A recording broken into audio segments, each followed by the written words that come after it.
This segment has been sponsored by Pro Bikes Caribe. Pro Bikes Caribe, get yours today. Before we get into today's interview, hear a little bit about the book from the author themselves.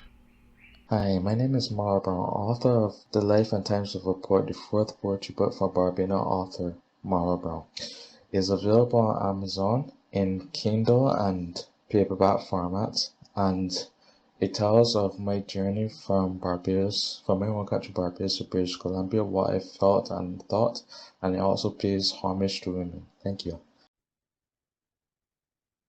Greetings, listenership. Welcome to TLC, Tropical Literature Creators, the podcast where we interview authors of Caribbean heritage about themselves and about their literary works.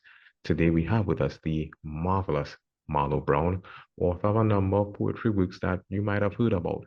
The Young and the Gifted, Thoughts of a Mature Mind, and The Life and Times of a Poet. So without further ado, I introduce you to Marlo Browne. Marlo, welcome to Tropical Literature Creators. Thanks for giving me the opportunity, and nice to meet you as well. Well, thank you for agreeing to be interviewed, Marlo. Marlo, which Caribbean island do you share heritage with? I'm originally from Barbados. That's where I originated from and spent 35 years. Oh, that's a long time. That's a long time. If it is that you were to recommend a place that person should visit when it is that they go to Barbados, what would you tell them to go? Where would you tell them to go? What would you tell them to try? Oh, in Barbados, I love this question. I always tell them to try going to Oasis on a Friday night for fish and chips, and not only for the food but for the ambiance because while you're having dinner and you have live music, you get to experience what it's like for the fishermen who follow their craft on a daily basis. You know, people are hospitable. I tell them to try Animal Flora Cave in the north, probably on a Saturday morning. Harrison's Cave is another tourist attraction. Um, well, you can't beat Bridgetown on any day, especially a Saturday morning. The hustle and bustle. It's not, we're not a big country like a first world country, but we have that Caribbean setting, and even people from the first world countries love that setting. I have had people from up here tell me that whenever they go to Barbados, they enjoy it because the people are nice, they're genuine, they're treated very kindly, they love the beaches, they love the sand, and they just love the whole tropical environment, and it's a nice escape from the cold weather that we're experiencing right now. Yeah, I could understand the want or the need to escape from the cold weather.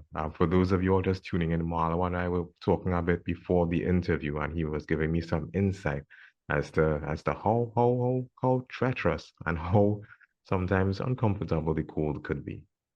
That's correct. All right. Well, Marlo, like I mentioned before, I called out a couple of the titles that you would have written.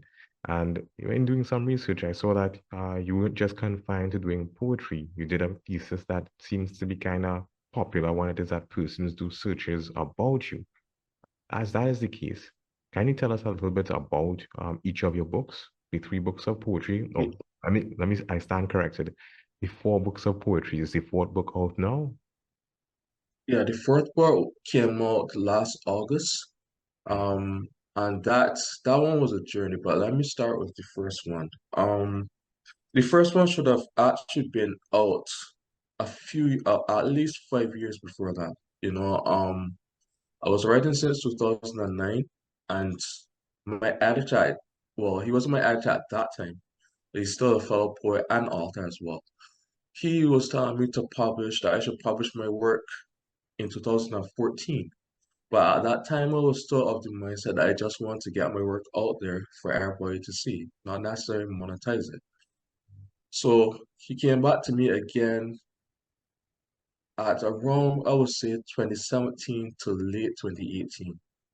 And I was still unsure of the process, but this time I had a different mindset. I was like, okay, well, I have all these poems on Facebook, approximately 450 at the time. Mm-hmm. I see your point. So let's do it. So we had a couple of meetings at the start of 2019 to find out how to get the process done, what we'll need to do, to set up KDP, which is a program that authors should use to self-publish. So he was working at in government at that time, so we were going back and forth. I was trying to find out how much editing would cost, how to set up KDP. I was having problems with it because they were asking for a lot of information, such as bank information. Since I was in Barbados, I had to use PayPal and not direct deposit with Amazon. So he was explaining to me how to set up PayPal, how that was feasible. Um, yeah.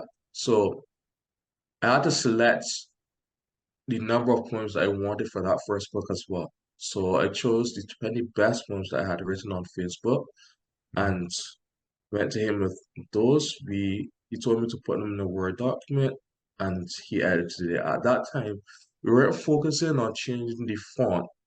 So we were just focusing on getting the book out. So at that time, he was asking me what cover I wanted, and I just didn't want to hire a graphic designer at that time because they were really expensive.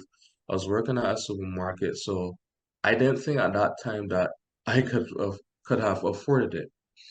Mm-hmm. So we started a pictorial, and I have a habit, and I didn't know it was a habit at that time, but whenever I chose a book title, I will write a poem to illustrate the book title. So I wrote pictorial, the poem, and when he was editing it, he said, "Oh, you know what? Since this is your first book, this is the first poem that people should see when they read the book." And people always ask me about that title, but I at that point, I was still, I wouldn't say that I was into looking at art, but I was always fascinated by artists such as Da Vinci, Van Gogh, Michelangelo. And I thought that how they illustrated and they could tell a story without actually writing a story through their art. So I looked for a word that I could tell a story without actually creating art as a visual artist, but with words, because people who had read my work before loved the imagery. So that's where I found the word pictorial and I just wrote a poem surrounding that. And that's where my first title came from. And I remember the writing for stars I want to return to constellations came from another poem that I wrote for the book pictorial through a friend's song. So there's a local rapper by the name of Tef Hinkson. He was an old classmate of mine from primary school as well. And he had just released a song Stars and he loved it. I didn't tell him this story at the time, but I love his song and I wrote a poem based on that song, which was my favorite poem at the time. So that is where that subtitle came from. And yeah, again too, going further into his story, I was talking to a girl at the time who was from Los Angeles, and we were thinking about which day I should release Pictorial. So I released it on her birthday. The actual ebook version of Pictorial came on her birthday, and the paperback version because I still wasn't comfortable with KDP came out 3 weeks later. So when I told her this, she was like, "Oh my God, you released a book on my birthday." I'm like, "Yeah, you should buy it now, though." So that's how the whole pictorial started. And I waited a bit to see how the feedback was when people heard that I had released a book. They wanted it, and at that time, the paperback wasn't out yet, so I had to wait until the paperback came out to then order author copies so that people in Barbados could get them. The Young and Gifted originated from me changing my Instagram name because I was using Marlo Browne 246 at that time so that people know where I'm from Barbados.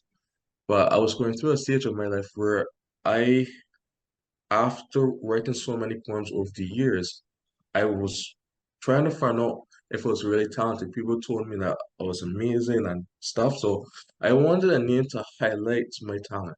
And I guess it came from two places. It came from Nina Simone talking about young, gifted, and black, and it came from an artist by the name of Wale. He had a song by the name entitled "The Gifted." So I amalgamated those two things, and through that, I didn't only look at myself in that way. I looked at people who were also young and gifted, but weren't recognized for their talents and contributions. So I took three things. I took the poet, because I am a poet, and I wrote on the poet last. But I wanted to show cooks too, because cooks create amazing food, but we don't recognize them, right? And then I had a former co-worker, and I told him this too. He was doing amazing things, an athlete, running for Barbados almost weekly, in 5Ks, winning medals and stuff, but he wasn't getting sponsored by our workplace. But yet they will say, "Oh, you are doing amazing," right?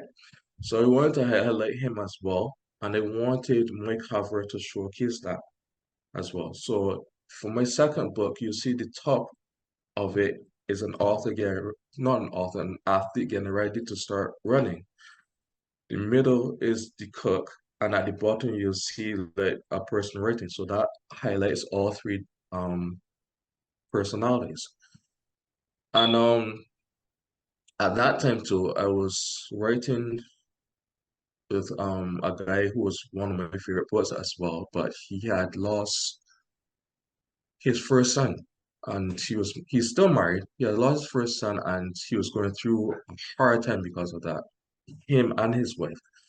So I wanted to write. He wanted to write on it, but he wasn't able to. He couldn't get the words out. So I asked him if I could write on it. And I have a friend too, very close friend. And I asked her to help me on that from a female perspective. And we wrote it, and and before I published that, we presented it to him, and he said yes. You guys can publish it. And I said, thank you. At that time also, my original concept for Marlo Presents the Young and Gifted was to use another set of poems from Facebook for my second book. But what had happened was in October, I think it was 2020, Facebook decided to remove the note section from Facebook, to delete them without warning. So I lost all of my poems from Facebook. So I had to write Marlo Presents the Young and Gifted from scratch. And it was devastating at the time because I really wanted people to experience another set of poetry that I had written on Facebook, and some of my favorite poems were still on there. But it was another experience and it pushed me out of my boundaries, right? And another thing that I realized that I was also doing, this is when I rose as a virtual author in a sense, because I was doing a lot of Instagram lives. I was writing every day, workshops. People wanted me to do prompts, and almost every other day I was writing like five or so poems and presented on three different Instagram lives. It was very overwhelming and it was a very tiring process. But it helped, I mentioned having been interviewed before. That a lot of interviews came from Marlo Presents Young Gifted.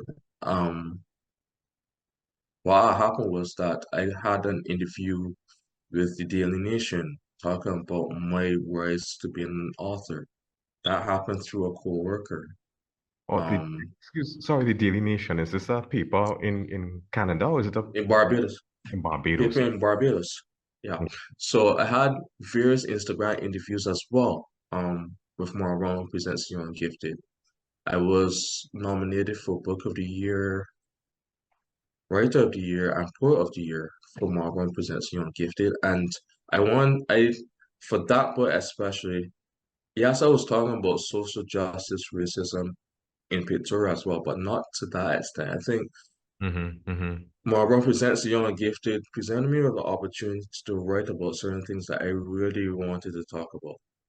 And yeah, people still buy it up to this day, you know. Thoughts of mature mind.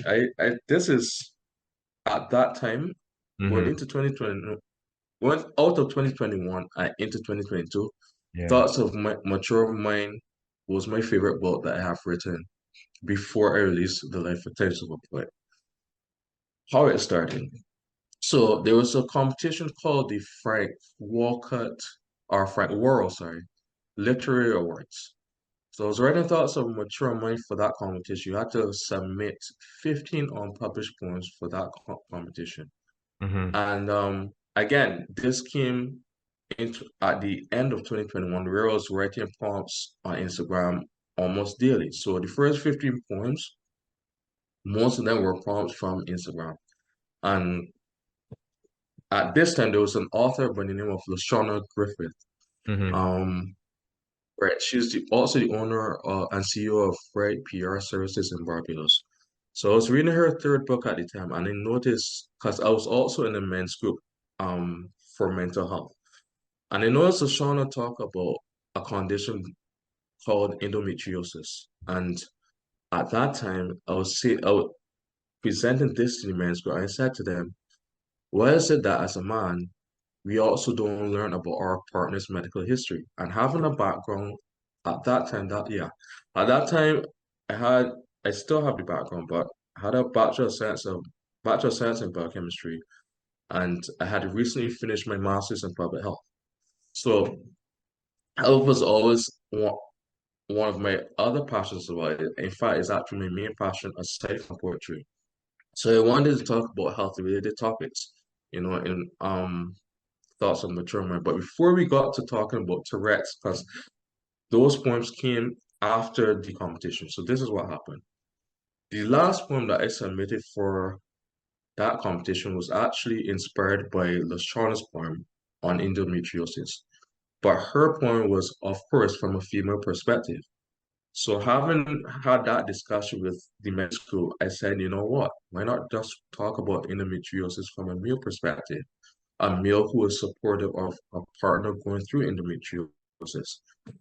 So I remember the day I was writing that at this time in the morning at almost 9 a.m. in Barbados. And I had a show at this time again because of Marlo Presents Young Gifted and how popular that book was. I was, featured on an online show by a UK artist, a UK poet. And I was finishing up that poem specifically for that show as well. So I did Thoughts of Mature Mind on her show first, and I was like the only male poet, and all the female poets in that session, because it was a Zoom session as well, was like, oh my God, that poem was amazing. And who would have thought that a guy could speak on such a sensitive female topic? So later that night, I did it on like three Instagram lives. And I remember the last one in particular because it presented me with one of my first hosting opportunities. I did that on a Instagram live called the Grapevine Suite, and there were two ladies hosting it. And when sometimes when ladies host Instagram lives and they're attractive, how the guys get on the comments and so forth. So I was up. The host of that show was a lady by the name of Poet Khan. And I came on and said, well, because Khan is attractive, like as a guy, I could see it. So I came on and said, "Hi, good night, ladies. Nice to meet you. Very attractive." Because this is the first time they ever heard me. So they didn't know my skill level, how talented I am, etc. So I said, "Hi, where are you from?" I said, "Well, I'm from Barbados." I said, "Oh, well, nice to meet you," and so forth. "What are you doing for us tonight?" And I said, "Well, let's do a poem on a topic that a lot of women go through it and just want to know it's okay." He says, "Sure, what's the topic?" And they called out endometriosis, and kind of was like, "Well, that's a big topic. I want to hear this." And when they did Thoughts of a Mature Mind, Mm-hmm. the creator of the life, Tequila Sweet, she came on as well. And they were like, listen, oh my God. That took me to some places because one of my friends suffered from endometriosis, and to hear a guy talk about that so perfectly, thank you so much, right? And every time did that poem afterward, I mean, my former ex-girlfriend heard that on a live, and she messaged me directly after that live, and that's how we became involved because she was suffering from endometriosis. And that poem allowed more women to come out and say, well, this is a condition that I'm suffering from, and it helped bring awareness, you know. So after that poem, I wasn't those poems weren't selected for that competition. So I didn't want to let them go to waste. So I wrote 15 more poems after that based on health related disorders. I talked about Tourette syndrome because I met a little boy at the time and I was still working at a supermarket who was suffering from Tourette syndrome, you know, and his mother was with him. So I wanted to talk about how she felt and how I felt, you know. And people viewed at that point viewed Tourette syndrome as a problem, you know. And sorry, backtracking a bit to Marlo presents the young and gifted. There was a point, there was a situation in Barbados at that time that mental health was not treated properly. You know, there was a teenage girl of girl at this time that was treated unfairly. You know, there was a video circulated where she was in her undergarments and not being fed. So when I did more Brown Presents Young Gifted too, I wrote a poem on mental health regarding that situation. And I always like how a singer that is about to introduce an album has a single that makes people want to go and listen to the album. Yeah, That yeah. was that poem. I was called Voice for the Voiceless. So whenever I was introducing Marvin Presents Young Gifted, I was doing that poem, you know, and it was the first time that people realized how good I am at alliteration. I had to learn that poem for a life where I had to, and it was one of the only times where I memorized a poem.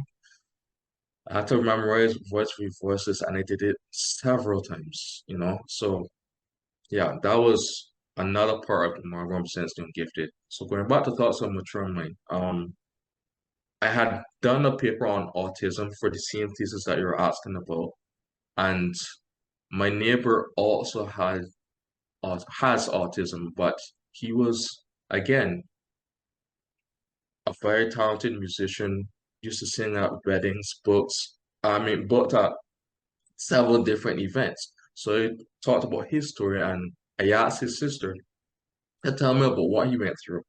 You know, and he was bullied at when he was younger. People were throwing rocks at him because they didn't understand developmental disorders, and awareness wasn't risen at that time to talk about developmental disorders. So he had to face that on a daily basis. Yeah, that's unfortunate. However, when yeah, when he got older and became an adult and all these things were happening, you know, or that success, those same people want to be a part of his life, and I thought it was rather hypocritical. So I wrote about it from that standpoint, you know, and thoughts on mature mind after like writing about and again that was I wrote one of my first local poems in that, and I say this because the title of the poem was I'm a Bajan, which I actually performed here in Surrey Mm-hmm. at our independence event in 2022. You know, if and this was in front the Barbados High Commissioner or the High Commissioner of Barbados to Toronto. You know, and she messaged me. She talked to me about it after and said that she enjoyed it, and that was a very proud moment of my life. You know, and I wrote a poem for my birthday, again, talking about how I spent my birthday and raising awareness for endometriosis. I wrote a poem called Dear Cameron, again, for a poet from Washington, D.C., whose son was going through mental health problems. And I want to raise awareness about that, again, about endometriosis. And a topic that is very important, but people still don't talk about to this day, which was human trafficking. So that was one of my favorite points for that book. But my ex-girlfriend also challenged me to do another endometriosis poem because she was wondering if Thoughts of Mature Mind, the original poem, was a fluke or not. So I said, no, you're no. So I wrote another poem called Thoughts of Mature Mind, the Conversation, to show her that I can do it again. So that was how Thoughts of Mature Mind finished. And the irony of that, when I first released that book, it didn't sell for a whole year. For a whole year. However, when I came here, yeah, it didn't sell for a whole year. I was checking my Amazon sales, Yeah. and I got no sales for thoughts of mature mind from April 2022 to say July 2023. However, when I made the decision, because when I moved here in March 2022, I was not doing poetry in person at all. I was trying to focus more on my academic side. And I started doing open mics in July 2022, but I was not selling my books.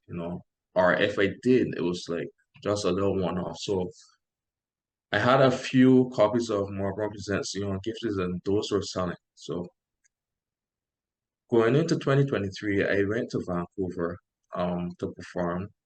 I met an amazing poet by the name of Ivana and another amazing poet by the name of Noah. And at this time, I didn't realize how important it was, but we were the only Black poets performing, in Vancouver that I knew at that time. There were a lot, but we didn't know them.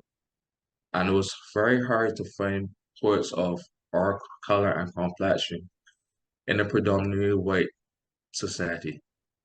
So at this time too, going on to the end of 2020, no, yeah, going on to the end of 2021, going into 2022, a poet by the name of Henry X wanted us to do an anthology with him. So he submitted, and I never told a lot of people this story that I'm about to tell you now. And this was after Browne, no, this was after Thoughts of Mature Mind was finished but not published. So he wanted us to do an anthology, my ex-girlfriend and I. And we were writing, he wanted us to do several types of poems, like from limericks, riddles, nocturnals, all of those. Most of these poems, these types of poems, I had never written before. So we were writing daily. I was coming home from work, and since that our time zones are different, because she was on PST and I was on AST, EST. Yeah, yeah, We yeah. were writing almost daily, and there was a point I asked her, okay, so we're doing all this work. How are we going to be compensated? What are our royalties going to look like? And she researched the information because at this time he hadn't sent a contract. She researched the information, and he didn't. He said that most of the royalties will go to the editor, and I was like, no, we're not doing that. And he didn't send a contract. And when he did send the contract, we didn't let the terms of the contract. So I told her, look, I'm not continuing this. I don't know. I don't think you should. But if again, you're a big woman and I can't stop you from doing what you want to do. But for me, I'm not doing this. I just said, you know what, I'm going to do, and I'm not doing it either. So we both followed a project and they still have some of those poems unreleased to this day, to be honest. So moved to British Columbia and released Thoughts of Mature Mind in April 2022, 3 weeks after I came here. And yeah, it didn't sell for a whole year. So the summer of 2022, I started doing poetry until now. But in 2023, I was doing more poetry, and I wanted to write something based on my experience here and how I felt moving here. So that's how the Life and Times of a Poet came about. And it's my favorite book to this day. One of my friends that I had collaborated on several books, such as Victoria, Marlo Presents Young Gifted, there was a point where I was experiencing a writer's block, because I was overwhelmed with writing so much, and he just came up with poems, and it sparked something. So there was a poem called two poems called Horrible Truths. So he started and I just finished, and I went to a writers festival in Coquitlam and they wanted to perform poetry as well. So there was a workshop where we had prompts to write to, and I wrote to that. Um, yeah, and Life of Times of Poet, also did an erotic poem, which I hadn't done in a long time, but I did it because I wanted to show people that I'm not just a poet who writes about serious topics such as race, social injustice. I want to show versatility. And I hadn't wrote um unapologetically for a book since Marlo presents the young and gifted. So I wanted to go back to that persona where I was unapologetic with what I wrote, and that's why I enjoy it so much. But and that propelled me to do certain things, and I experienced life as an author now. So all throughout 2023, there was a poet by the name of Cheyenne, and Brown handles one-on-one poetry, one-of-one poetry, and she was, monetizing her poetry. She's a typewriter poet, but she will go to events. I actually charge per poem, and I was like, okay, so she is charging per poem, and I have books, and I'm not selling them at these markets. So that then my whole concept changed, and I started focusing less on performing and actually selling, right? Yes. So that presented me with more opportunities. When people saw that, I got to be, the host of several poetry nights. This will be my fourth one next month, and yeah, Yeah. because I became an ambassador for a market, Ah, and yeah, so that is how all four of my books came into fruition. okay, okay. I mean, it seems that each of the books has an interesting story associated with it. Without a doubt, I mean, the topics that you cover, some of them, like you said, the majority of them are serious and they seem to affect persons in a personal and deep manner. And the response of the persons who listen, it indicates such, which is great.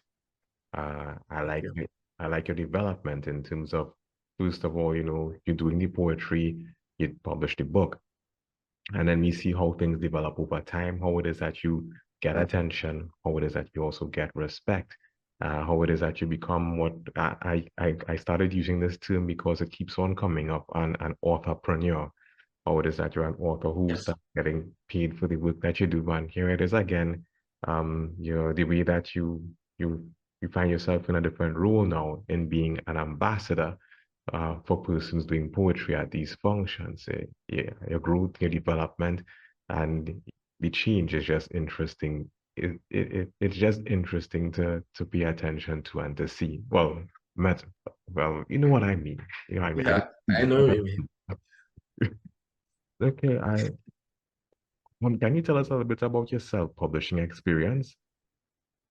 Okay. Yeah, as I alluded to before, so my editor at the time Hmm.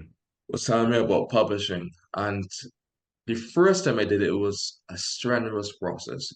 Um, you have to use a format, a site called KDP Self-Publishing that is on Amazon. And Hmm. I didn't understand it at all. I had to have at least three different meetings to finally understand it. But I was asking for your personal information is easy, like name, address, date of birth, that stuff is fine. But I was asking for bank information, and Amazon wanted to know how to set up your bank account since you're not in America or Canada. So I had to set up a PayPal account so that you could receive royalties from my books, right? Yes. PayPal was tricky too because at that time it was only allowing you to send money, not to receive it. So this was a big thing for me, I was wondering how would I get paid from people who bought my books online, and then there were several people who didn't like online shopping at that time, so they weren't buying books from Amazon, right? So KDP, when I finally got it figured out, because as I said, I was asking for bank information, tax information, all that stuff. So I had to remember things like Thomas number, um, all that stuff from Barbados. Welcome back, listenership. As we continue our interview with Marlo Browne, he gives us some insight into all the details that went into publishing his book and other details. Marlo, welcome back. Thanks for having me again. All right. Before we went to our break, you were giving us some details as it pertained to the self-publishing aspect of your books. Yes. So KDP. So I was saying that after you set up the tax information, the business information, etc., you actually have to have a manuscript ready with all the poems that you want to include in your book. So for my first one, it was 20. So Mhm. after doing that, I had to submit it to my editor, Robert, that you had interviewed on a couple of weeks ago. So Robert edited it, and now we had to talk about things like the size for KDP, So it had to be a certain size, had to be a certain trim size. I think it was 6 by 19 inches.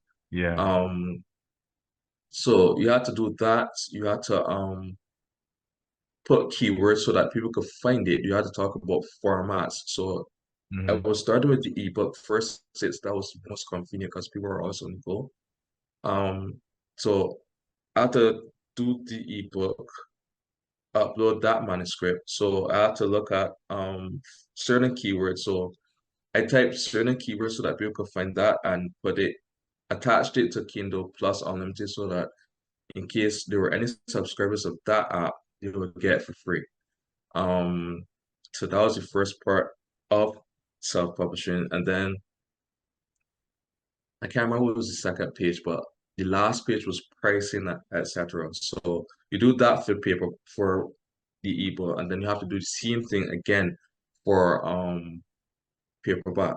But with my first book, I did not have a Kindle cover, so I just picked a random um cover from Kindle Creator. Mhm. Mhm. But for the paperback, I had to get a cover. And this was another conversation that Robert and I have, whether or not to use a graphic designer, what I cannot afford at the time, or use Fiverr. So I went to Fiverr. It was a lengthy process. I was contacting at least 3 or 4 different graphic designers, coming up with to match the concept that I had come up with. Because for each book, I actually came up with the concept. The graphic designer just created what I wanted for the cover. So um, and that was the process for all of my books. Using KDP, uploading the manuscript. Well, yeah, looking at the start, finding keywords, giving a brief synopsis, entering my personal information. And the next page was uploading the manuscript, talking about the size. Yeah, that was page 2, talking about the size, if I wanted small print or large print. And then the last page was pricing, which stores I wanted it to, if I wanted it exclusively for American stores or if I wanted it worldwide. I did that. But then at that point, when I had my first book, Amazon was doing 70-30 split in royalties, right? It has since moved on to 60-40. But Mhm. you for new authors, they have to determine if they want the full, like as it stands now, 60-40, so they'll be getting 60%, or if they want to give Amazon most. For me, I wanted the majority, so Amazon can have their 30% at the time.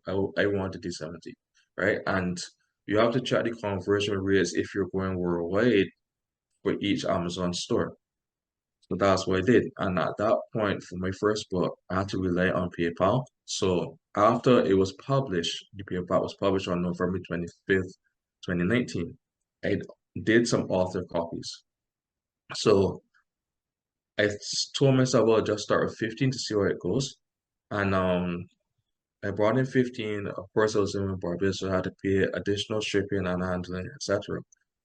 But since it was an American store that I was getting them from, I said, well, I'm going to sell them for 2 to 1. So the book on Amazon at the time was 10 US. So I sold it for 20 when they came to Barbados. They all sold up. So I had to order another 15, right? And those ones sold out as well. So that's how I was selling my books. And that was the process of self-publishing in Barbados. For my third book, I tried a hardcover, but it didn't sell. And that's okay. The paperback still sold last year. I ordered 30 and I ordered another 30 and most of them sold so far. So self-publishing works. And All right. it's easier than going to a conventional publisher who will charge you thousands of dollars. Well, I guess there's no doubt in our minds as to, which route you would recommend to persons. Exactly. So, and all these things, all these steps that you spoke about, is it something that you had to learn yourself, or is it something someone came and they taught you to do? Yeah, Robert taught me how to do that for my first book exclusively, and then since I got comfortable with the process, it was easier doing it for my second, third, and fourth. And Okay. to give more context about my fourth and latest book, I actually hired a graphic designer for that one. So the cover was done by a graphic designer in Vancouver, very talented graphic designer by the name of Eileen Folgueras. Hmm. I mean, in relation to your fourth book, is that the Life and Times of a Poet? But yes, Okay, I have to admit, of all the covers that I've seen, I think I like that one the most. yeah, that was the one that I hired a graphic designer for.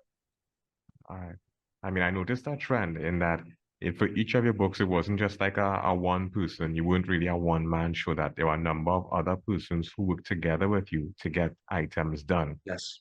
And as I read Yep. through the acknowledgements, I realized that there were a lot of persons who either worked together with you, if it is that they weren't your editor, if it wasn't Robert from Passionate Words Editing Services. You identified persons who were there to give you encouragement, who will give you ideas, etc. And I think Yep. that is very commendable. Thank you.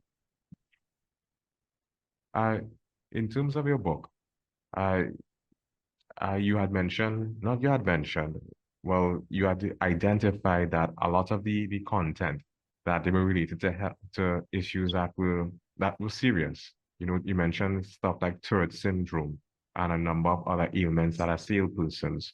When I was doing the read up, you identified a number of really sensitive social issues and topics as well.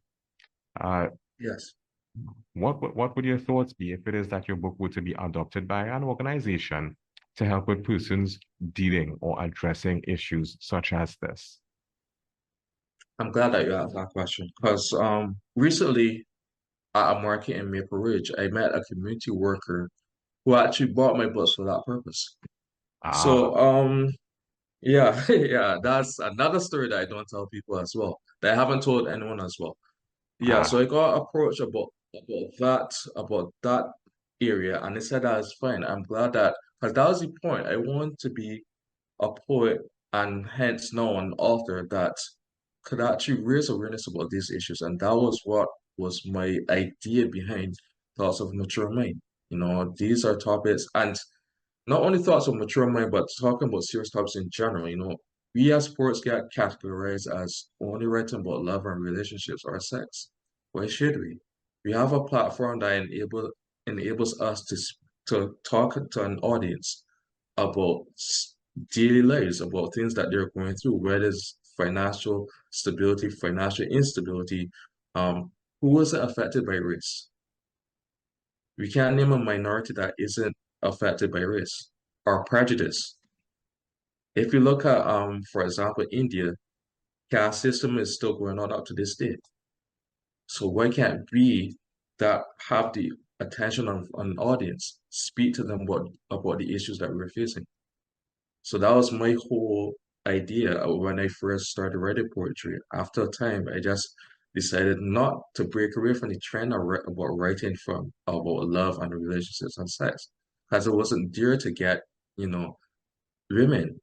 I was there to talk to an audience, to captivate an audience, to talk about things that people face on a daily basis. I wanted to stand out as that poet, to raise awareness in that regard. So yeah, I got approached about that. And said yes. She was one of I think at least three. I sold a book to a professor who told me that she might use it to teach her class. And that was the life and times of a poet.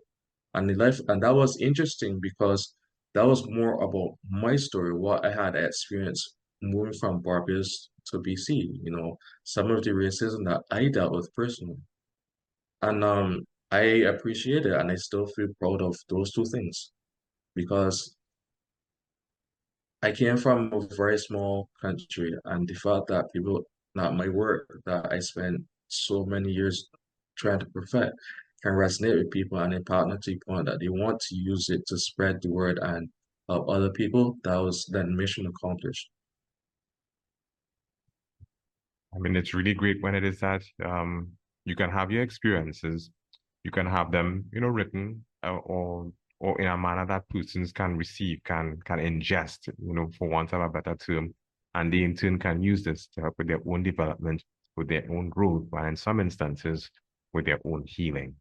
And I think that brings you a sense of satisfaction knowing that your experiences are helping persons, go through things, learn things, and grow and heal as well. Indeed. In terms of your books, where can persons get copies of your books? Okay. So for people, well, Amazon is, I would say, is the go-to place to get all my books, and it doesn't matter like where you are in the world, but for people in the Caribbean, they may feel more comfortable going to the American version of Amazon.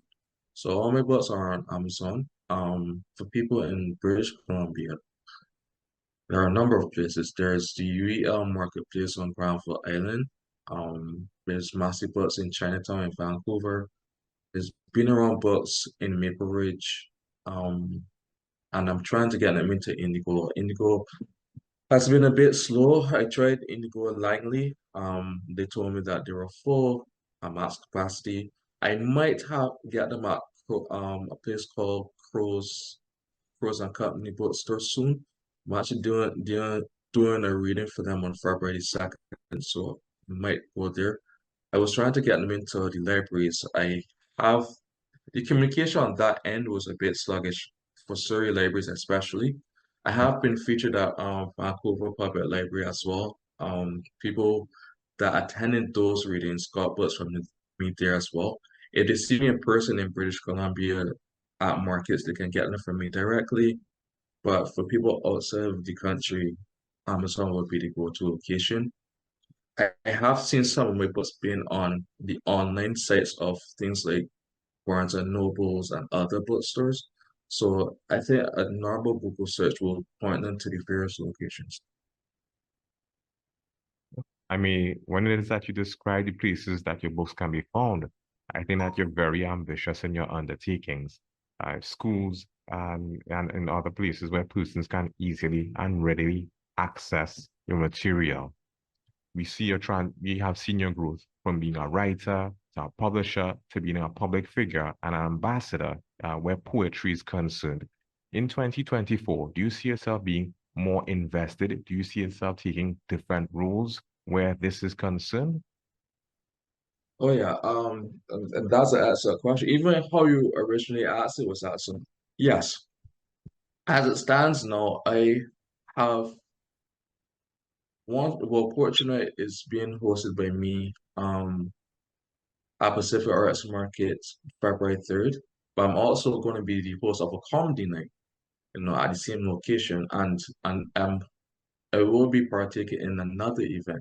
But what's funny about this is that that happened randomly, and I'll tell you the origin story of that. So the events manager of Pacific Arts Market was actually managing another poet at the time, and that I mentioned who was the typewriter poet, and she it was there was a transition. She was also looking for other poets, and she came across my name by mere chance, through being a mutual friend with the typewriter poet. So she reached out to me and asked me if I'm a poet, and I said yes, but I'm also an author. And she was like, "Well, we have a market. Why don't you come and see if you could sell your books here?" This was actually one of my first book selling opportunities. So fun fact, I went to the market, but before I got there, Amazon decided to send my books late. So I went to the market with no books at all. And I was devastated by this because everybody else was at the pop-up market selling books, and I just didn't want to go at the time. I was like, what's the point of even going to this market if I have nothing to sell? So I sat there all gloomy and stuff, and she suggested one thing. I said, okay, So you don't have any butts to sell because Amazon delayed your shipment. There's nothing that we can do about that. But here's what you can do. Why don't you just tell everybody here who you are? I was like, okay. So she said, why not do a poem for us? I was like, okay then. So I went after the end of the market, everybody was selling their stuff and I was still gloomy from not having my books to sell. And I did a poem and she recorded it and everybody listened and said, okay, you are not just some random guy who's just sitting down here gloomy. You actually are a skilled individual. So they reached out to me and I met one of my closest friends through that experience, a lady by the name of Regina. Lovely individual. She saw me sitting down there, as I said, very gloomy, and she drew me in that moment and came up to me and said, excuse me, I just wanted to give you this. And there was a sticker with actually myself sitting there in that moment. And I was like, listen, this made my day. So the next day was another market at the real location at Pacific Arts Market. And again, they still didn't have my books to sell. So what we did was like, look, she said, look, I love what you did with that poem. So we're going to have a portrait and we're going to have it pretty soon. So we came up with the concept of our first portrait night, and we wanted to do it differently from other portrait nights anywhere. So we actually did a portrait night with a musical guest, and I searched for all the poets I could find that I knew haven't performed in 2022.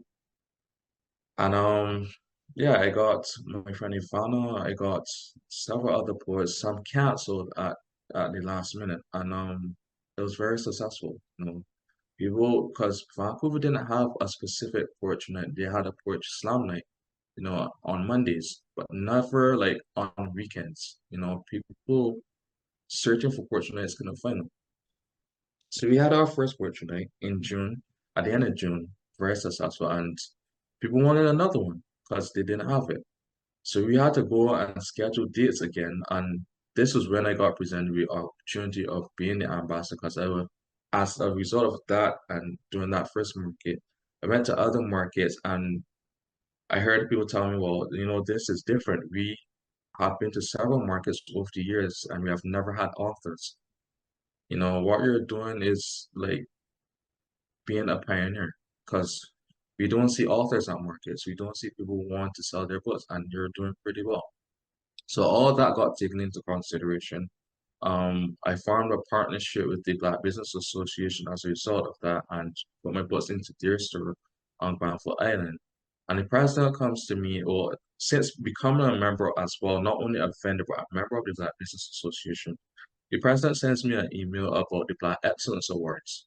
So no, and since she's also in another group with me, I messaged her directly and said, well, I'm just an author. She said, no, you're not just an author. You're an entrepreneur because you're going several places and selling your books, right?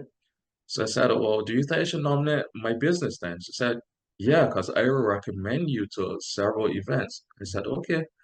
So on a whim, I nominated my business, and it was a concert that I had done in 2021 where I was actually using Instagram Live to speak to people, and it was called A Pint of Knowledge. So I used that as my business name, and I didn't have a business logo at the time. I still don't have a website, but I went submit my nomination, right? And oddly enough, the nominations are out again, and when we had that break, that was what I was doing. Submitted my nomination and I was trying to decide which category. And on a whim, I just said, well, it's only me as an author. So I said best solopreneur. But in the next week, like literally next week, I got another email saying that I was a finalist in that category. Best solopreneur at the Black Excellence Awards. So I had to submit my video, I had to submit bio, I had to submit photos. And yeah, after that, I didn't get the award, but I was nominated, and more people got aware of who I am. I got several links to businesses to the Black Excellence Awards, and yeah, after that, and going to events in the summer butts and whatnot, then we had our second fortune, and at that point, when the manager decided, you know what, you're going to be our ambassador since you go to many different events, many different locations. you can be our ambassador and promote for us as well because you have done such a fantastic job of hosting our first portrait night. Because I wasn't supposed to be host either. She was supposed to be host, but she was coordinating another event. So I just said, you know what, I will go. Since I had hosted shows on Instagram before, I just figured that, you know, I could do the same thing in person. And I added humor to it. So we had our second portrait night in October, and which was also successful. And people were like, so when are we going to do another one? And taking your brother into consideration, I said, well, you know what, January. People were like, no, go another one in December. So we had to go again and scramble, put on one December the 16th, and it was good again. And we had a business meeting before that third portrait night, and we decided that we wanted to expand on more shows, we wanted to do workshops, and of course, Black History Month is next month. So we want to do something special for that. And we just kept going from there. We decided on a comedy night. When I first posted there, comedians reached out and she asked me if I wanted to be the host again. I said, sure, since, you know, I was fortunate. So that's how it went. And it just keeps, at first for January, I wasn't going to do anything. It was just like relaxing and recuperating and opportunities just kept coming in. So now I'm hosting my fourth portrait night and first comedy night to see how it goes. Um, Partaking in that event and even like reach out to other places who want me to host portrait night. So there's a potential for a portrait night in a place called White Rock. I have to meet the guy in 2 weeks' time. There's a potential for hosting a portrait night at Black Art Center in Surrey. I sent in my application to them and they said, well, they review it and look at the dates because they'll be interested in having a portrait night. So a lot more of that in 2020. Marlo, I mean, your development has been remarkable. Again, I go back to how it Thank is you. that you started writing, you know, you're authoring, you're publishing, and here it is, you're branching off into being a presenter, an organizer. You're finding a niche, you're finding opportunity. There's a saying that, you know, that there's really no such thing as luck, but rather luck is when opportunity meets preparation, and I can't help but see that in your journey here. But uh, Thank you. that being said, I look out and I look forward to uh, you telling us more about what's going to be happening with you in 2024. I Do you see any of this coming back to Barbados? I like back to the island. You coming with like maybe I don't want to say a service, but maybe I'm not too sure how to describe it. Like maybe a Marlo Browne's, you know, poetry night in Barbados or anything like that. Yeah, actually, that's the idea somewhat. When I say somewhat, I will elaborate. I actually wanted, and I want to do an event where I can have a Barbadian night, strictly local talent, you know, and I have been actively, that was part of what I was doing in 2023, where I wanted to bring Barbadian talent, whether it's a visual artist, sing, but I love singers, so singers to be seen so that they could have an event to perform, whether it's just an open mic or whatnot. With me going back to the island, I would do that. I think that would be interesting as well because there are so many talented poets in Barbados. So it's something that I could look into, you know, and something that I think I will look into. And not only just limited at Barbados, you know, because I have also met Caribbean poets. Some of them follow me on Instagram. So I think having a Caribbean night showcasing different talented poets and farmers across the Caribbean would be the goal, to be honest. Eh, Fantastic, Marlo. Fantastic. Especially the part about the Caribbean and not just Barbados. You know, it sounds something like tropical literature creators might be of interest, might be interested in. No problem. All right. Okay, well, Marlo, thank you very much for your time. Thank you for the insights that you've shared into your books, into your writings, into your background, and into your plans for the future. It has been a very interesting interview. Thank you so much, man. All right. Well, anything that you want to share with your listeners right before we wrap up? Oh yeah, you were asking me about giving advice to future writers. Yeah, I think, and it's cliche because I got the same advice myself. Just write, just write, and you know, don't limit yourself. And I heard this from a person who writes fiction as well. When you first start writing, it's not going to be amazing. And I can tell you that firsthand. I have deleted and edited so many poems, even for books in my lifetime, that it's not funny. And each person's creative journey and creative process is different. Don't compare yourself to others. You know, you might see a poet write fantastic poetry consistently. You don't know how many times that poet may have edited, deleted, etc. You know, just go at your own pace. Don't try to compare yourself to anyone. If you're comparing yourself to someone, compare it to yourself from yesterday, an hour ago. See how you can improve from that. Okay. Thank you very much for those words, Marlo. Ladies and gentlemen, Marlo Browne, poet, publisher, a presenter, and also authorpreneur. You've been listening to TLC, Tropical Literature Creators. If you've heard something of interest or something you like, reach out to us. Reach out to our authors. Follow us on social media. We look forward to hearing from you.